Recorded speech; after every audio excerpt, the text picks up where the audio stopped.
ગુજરાતમાં કેનાલોનો કકળાટ હજુ પણ યથાવત છે। પાટણના રાધનપુરના અરજણસર ગામેથી પસાર થતી માયનોર કેનાલમાં ગાબડું પડતા જ લાખો લીટર પાણીનો વેડફાટ થઈ રહ્યો છે।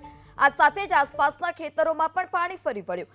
એરંડાના પાકમાં પાણી ફરી વળતા ખેડૂતને નુકસાનીની ભીતિ છે।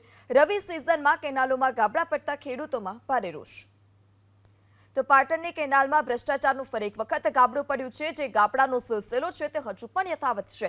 ત્યારે રાધનપુરના અરજણસર ગામે માયનોર કેનાલમાં ગાબડું પડ્યું હતું। ખેતરમાં પાણી ફરી વળતા પાકને મોટા પ્રમાણમાં નુકસાન પહોંચ્યું છે। ત્યારે ભ્રષ્ટાચાર રૂપી કેનાલોમાં ગાબડા પડવાનો જે સિલસિલો છે તે યથાવત છે અને કેનાલમાં ગાબડા પડવાથી જ આસપાસના ખેતરોમાં આ પાણી ફરી વળતા જે ખેડૂતોના મોંએ આવેલો કોળિયો હોય છે તે છીનવાઈ જતો હોય છે, જેને લઈ ખેડૂતોમાં પણ હવે ભારોભાર રોષ જોવા મળ્યો છે। ત્યારે પાટણની કેનાલમાં ફરી એક વખત ભ્રષ્ટાચારનું ગાબડું પડ્યું છે।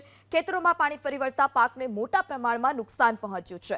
અરજણસર ગામે માયનોર કેનાલમાં આ પ્રકારે ગાબડું પડ્યું હતું અને જે ખેતરોમાં જે પાક હતો તે પાણીથી તરબોળ આ ખેતરો જોવા મળી રહ્યા છે અને જે પાક છે તે સંપૂર્ણ નષ્ટ છે।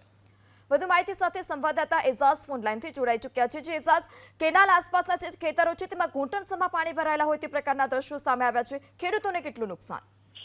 રાધનપુર જિલ્લાની નર્મદાની જે કેનાલો છે તેમાં ગાબડા પડવાનો જે સિલસિલો છે યથાવત રહેતો હોય છે કે વારંવાર કેનાલમાં ગાબડા પડવાના કારણે ખેડૂતોને મોટા પ્રમાણમાં નુકસાન વેઠવાનો વારો આવતો હોય છે। જ્યારે કે નર્મદા વિભાગ દ્વારા પાણી કેનાલોમાં છોડવામાં આવતું હોય છે, પરંતુ ત્યારે જે કેનાલોની જે મેન્ટેનન્સ હોય છે તે સાફ સફાઈ કરવાની હોય છે। કોઈ જ જાતની સાફ સફાઈ કર્યા વગર કેનાલોમાં પાણી છોડવામાં આવે છે। પાણી છોડવાના પ્રેશરના કારણે કેનાલો છે ક્યાંક લીકેજ થતી હોય, ક્યાંક ગાબડા પડતા હોય છે। તેવો જ કિસ્સો રાધનપુરના અરજણસર ગામે થયો છે। જે માયનોર કેનાલ છે જે પસાર થતી હતી, માયનોર કેનાલમાં ગાબડું પડવાના કારણે હજારો લીટર જે પાણી છે રોડ પર તેમજ ખેતરો અંદર ફરી વળ્યું છે। જોઈ શકાય કે ખેડૂતના જાણવા પ્રમાણે કે રાતના 3 થી 4 વાગ્યાના સમયે કેનાલમાં ગાબડું પડ્યું હતું અને પાણી છે તે ખેતરના અંદર ફરી વળ્યું હતું અને ખેતરના અંદર જે વાત કરવામાં આવે 8 વીઘા જેટલા ખેતરના અંદર એરંડાનું વાવેતર કર્યું હતું, પરંતુ હાલ તો ખેતરના અંદર ઢીચણ સમા સુધી પાણી ભરાય છે। ત્યારે ખેડૂત દ્વારા જે નર્મદા કેનાલના અધિકારીઓને જાણ કરી હતી ને ત્યારે કેનાલમાં પાણી બંધ કરવામાં આવ્યું। એટલે કહી શકાય કે વારંવાર કેનાલના અંદર ગાબડા તેમજ લીકેજ થવાના કારણે ખેડૂતોને વારંવાર નુકસાનની ભીતિ વેઠવાનો વારો આવતો હોય છે।